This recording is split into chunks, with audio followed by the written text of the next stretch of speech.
با نام و یاد خدا اولین جلسه گلدوزی رو شروع می‌کنیم. دوخت امروز دوخت کوک هستش که این جلسه می‌خوایم اینو یاد بدیم. یه خط صاف می‌کشیم، بعد نیم سانت فاصله می‌ذاریم، نقطه جداشون می‌کنیم.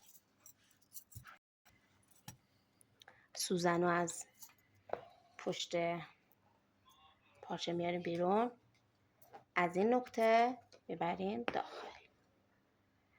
نقطه بعدی از این نقطه میبریم داخل، از این نقطه بریم پشت کار.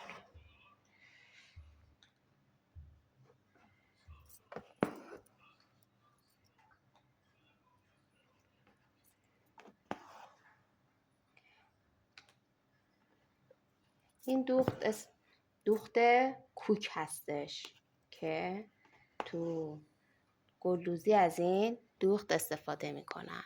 تا آخر این دوخت رو میدیم.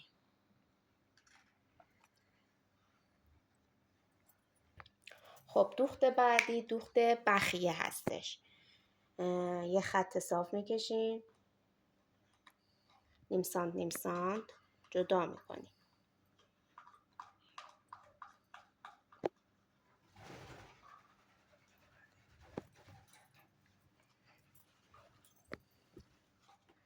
خب سوزن از پشت کار در میاریم،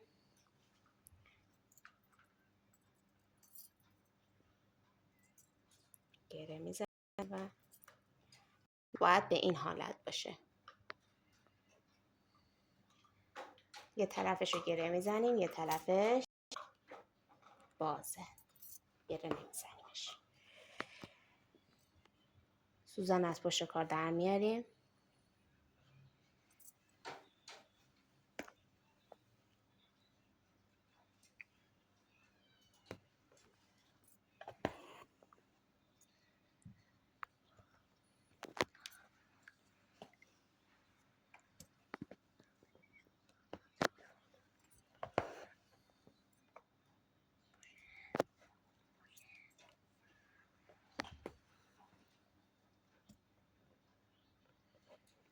این دوخت بخیه هستش.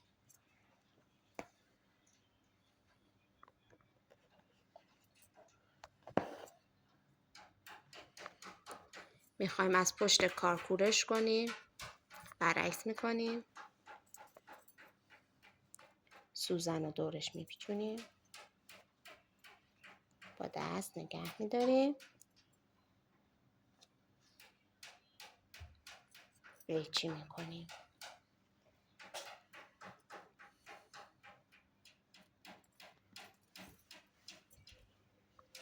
این دوخت بخیه.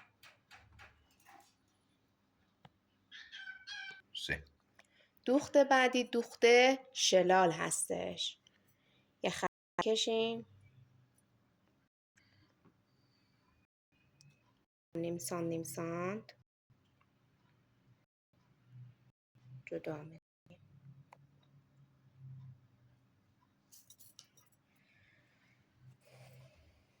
گره میزنیم، نخو طرفش رو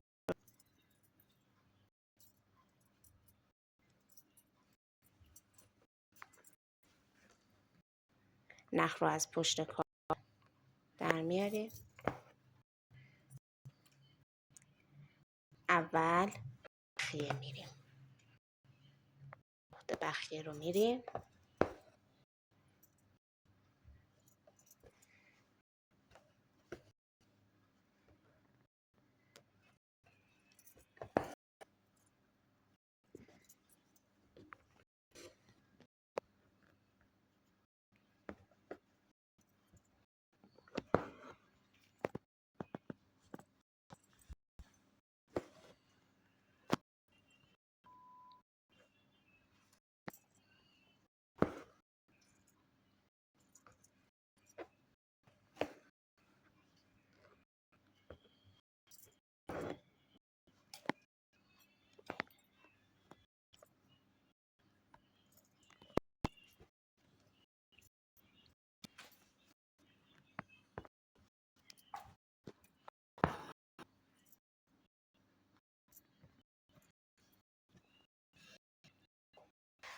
رو کور میکنیم.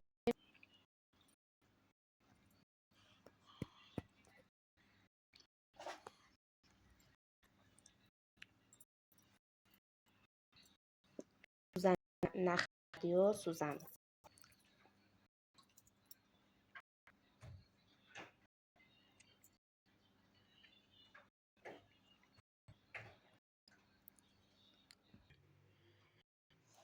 خب این دوخت بخیه رو که رفتیم یه نخ متضاد فرق داشته باشه،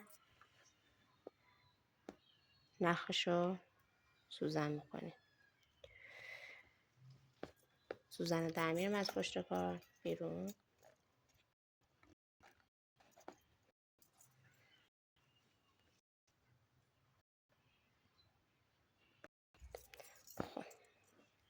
یا از بالای کار پایین میریم بالای کار یا از بالای کار میریم پایین کار، فرق نمیکنه. به این صورت سوزن رو در میاریم با پشت سوزن.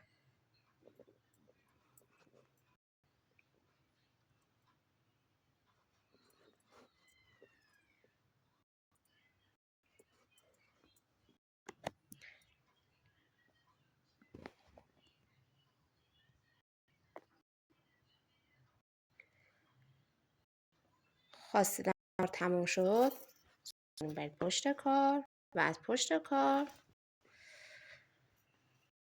نخ رو میزنین و تموم میکنین.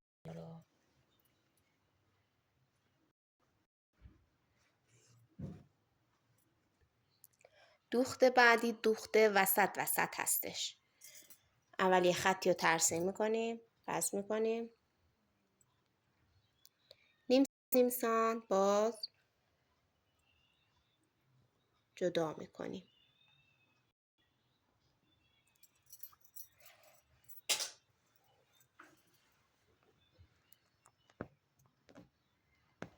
سوزن رو از پشت کار میاریم بیرون.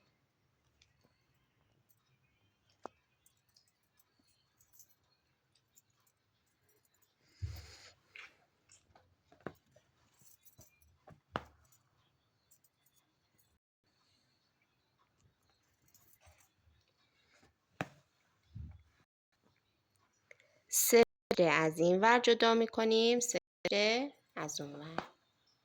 دوباره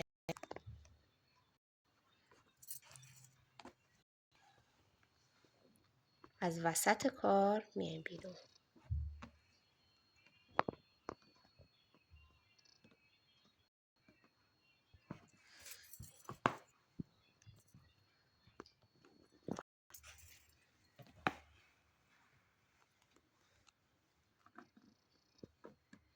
سه رشته این ور، سه رشته اون ور.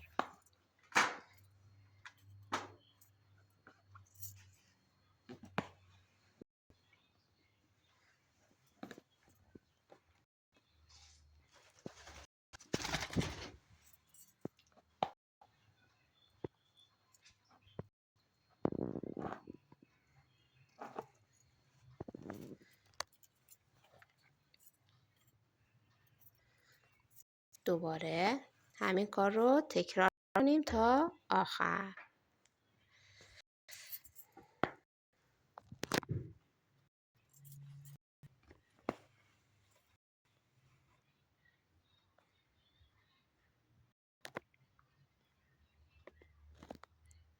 کار میبریم و کورش میکنیم. این میشه دوخت وسط. سوزن رو پشت کار میبریم و گره میزنیم، یا میتونید گره اینجوری بزنید که بشه.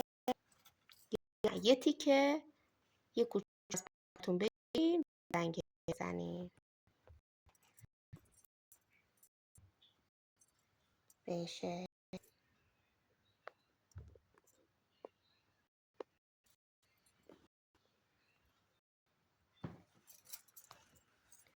این دوره وسط هستش.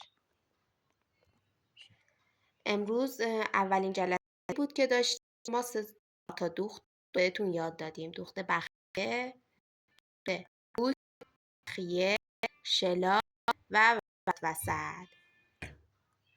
انشالله این جلسه مفید واقع شده باشه. در جلسات بعد دوخت‌های وسط بغل و ساق دوزی رو داریم و زنجیرهای ناپیوسته.